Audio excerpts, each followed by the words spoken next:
Hey everyone, how's it going? Chef Joe here. In preparation for our upcoming pasta party, I wanted to walk everyone through my dough making process. Maybe you made pasta dough before in the past. Maybe you haven't. Doesn't matter. We're gonna do it here together just so we all start and end up on the same page. So you probably have the recipe here. We're somewhere right in front of you, hopefully. We'll walk right through starting with the eggs. I'm gonna get my whole eggs into the bowl first. And I'm going onto a scale. I prefer using grams. That's just me. Totally up to you on what you want to do. I always find grams are a little more consistent, but we could count how many eggs we use if you don't have access to a scale. For separating yolks, I always like to go all of the eggs into a bigger bowl over here. And then I can scoop the yolks out one by one. I just find it's much easier than like trying to do that shell thing where you're tossing the egg back and forth. Usually for separating eggs, I like to put on some gloves. It just makes cleanup a little easier. And then for separating the yolks, just coming in and pulling the white away. And then you're able to go yolk by yolk, and you'll end up with much less breakage than trying to separate the yolks any other way. Trust me, I've separated a lot of yolks. All right, next we're gonna weigh out our flour.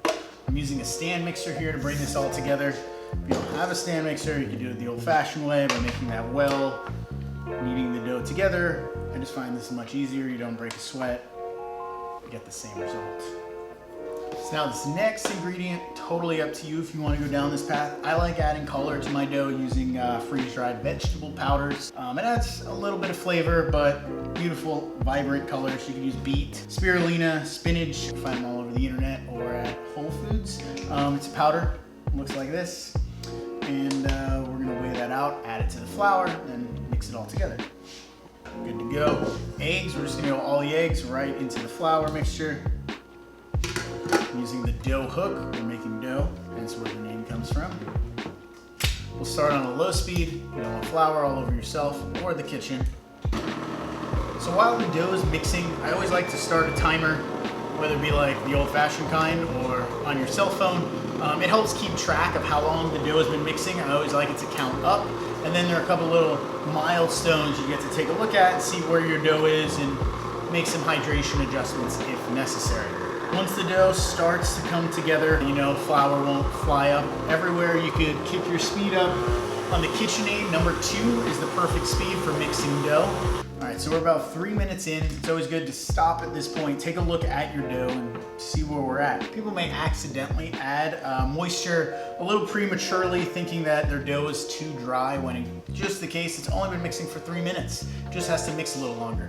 So I just want everyone to see here inside of the bowl what we're looking at. The dough is really shaggy. It's still falling apart. It's not coming together. But if you were to just grab a big kind of clump of the dough and squeeze it in your hands, you can tell that the dough is actually starting to form. So I don't think we need any more water at this point. We're just gonna continue mixing. I think it's always just good to kind of stop and look at this step.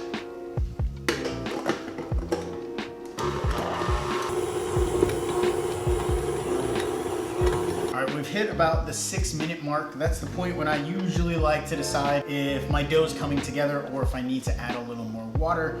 One of the harder parts about making pasta dough is it's never exactly the same every time you do it because the temperature outside, the humidity, the moisture, where you are, the kind of flour you're using, the kind of eggs you got, it's all gonna make a difference. So the more you do this, the easier it will become, and you'll kind of become more confident as to whether or not you need to add a little water or a little more flour at this point. But taking a look here at my dough, you can tell a lot of that flour has been absorbed since the last time we looked here into the bowl in just a couple of minutes, but still kind of grabbing it. The dough's not totally coming together. Really, sometimes all it needs at this point is like a light misting of water. And what I mean by that is literally like a light misting. I like to use just a water bottle, and you could gently mist the dough as it's mixing, one spray at a time.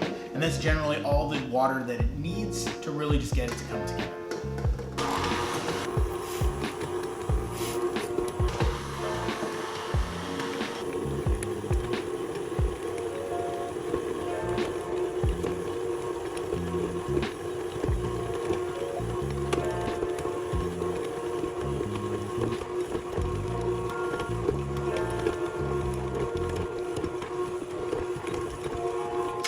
So just with those 2 little spritzes of water, you can see the dough has totally changed now. It's come together. It is clean in the bowl. These 2 little pieces, and it'll all stick together. And this is exactly where we want it. So now we can just let the machine do all of the hard work for us and continue kneading the dough for the last couple of minutes.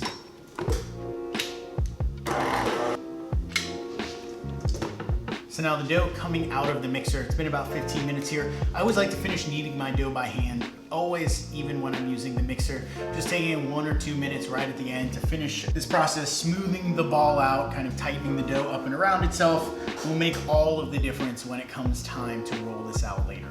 So I'm pressing the dough down with my palm. You can use both hands or one hand, pulling the dough back halfway over itself, pressing it down into the center, giving it a quarter rotation, and then doing that same motion all the way around. This way I'm working into a circle, giving the dough a quarter turn, bringing the dough back, and it's just part way over itself to the center. You're not folding the dough all the way onto itself. You just bring it to that center line and then pressing it in and pulling it around. And you can see here we've only been kneading this for about 30 seconds and it's already totally transformed.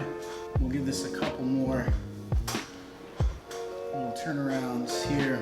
And then you can see the dough has totally smoothed out now. It's rounded, it's plump, it's very soft and supple. It's not dry or cracky by any means. If you find this gets like too hard to work with and you're having too hard of a time, let this rest for about 5 minutes covered in plastic wrap or a clean kitchen towel, and then come back to it. You'll have an easier time kneading it, just giving the gluten like 5 minutes to relax there. But this is exactly what you want. It's not sticky, it's soft to the touch. There's a little bit of a bounce back and spring from your finger, and this is ready to set aside and rest. So for resting, you have a couple of options here. Rather than using plastic wrap, I always like using these vacuum sealed bags. I'm able to reuse them for all of my pasta dough, and I just find the vacuum sealer just does a much better job at preventing the dough from oxidizing and force hydrating all of the dough as it is resting. But of course, if you don't have this, plastic wrap works as well. If you are using plastic wrap, one thing to note is to make sure it's tightly wrapped all around the dough ball. You have the smooth side at the top, all of the plastic wrap bunched nice and tightly, creating an airtight seal, pulling everything together at the bottom. So if I'm making this the night before, I leave it at room temperature for about 30 minutes before sticking it into the refrigerator overnight to rest. Then the day I want to make pasta, usually the next day, I make sure to pull this out at least 2 hours before I'm ready to use it. If I'm making dough the morning of, I want to give myself at least 2 hours for the dough to rest, tightly wrapped at room temperature. And that's it. We just made pasta dough together, start to finish. Congratulations, pat yourself on the back. Great job. If that was the first time you've done that, I'm proud of you. If that was the 20th time you've done that, I'm still proud of you. I'll see you all soon. Chef Joe here. In preparation for our upcoming pasta party together, I wanted to take a moment and walk everyone through making my pasta dough recipe. Let's get started.